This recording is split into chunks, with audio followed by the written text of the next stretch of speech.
Tim, thank you. The family of a murder victim says investigators should have done more to get the alleged suspect in the case locked up. Abraham Rivera was arrested for murdering Eddie Powell last year, but let go when the state attorney said there was not enough evidence. Wink News investigative reporter Lauren Sweeney found it's not the only time an alleged violent crime has gone unpunished.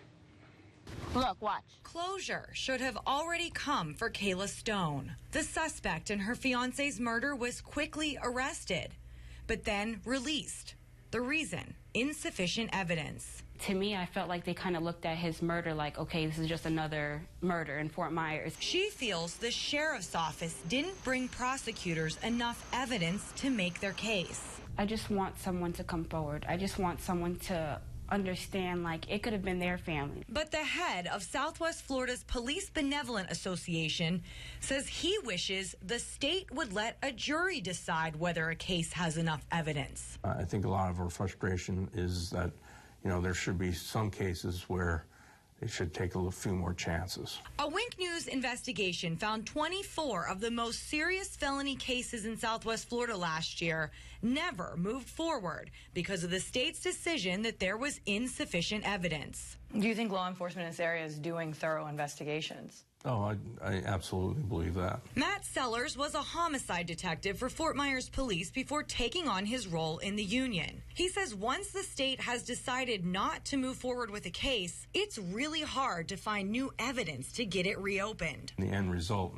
either nothing being done, the case may not ever get better, and their response to, well, maybe something else could come about.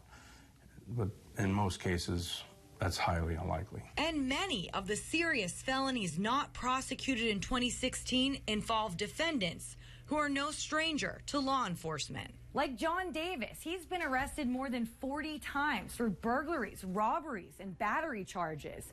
Most of those cases never tried.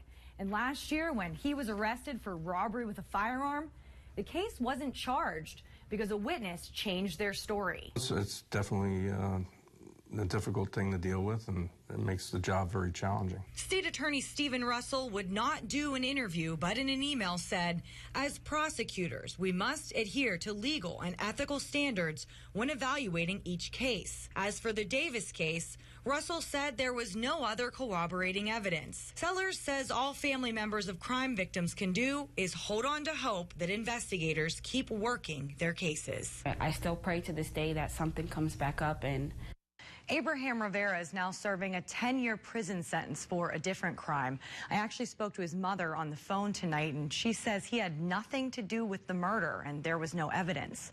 We also attempted to reach John Davis, but didn't hear back. The sheriff's office declined to do an interview on this story, and you can read State Attorney Stephen Russell's full response in its entirety on the Wink News app. On the Night Beat, I'm investigative reporter Lauren Sweeney. Wink News now.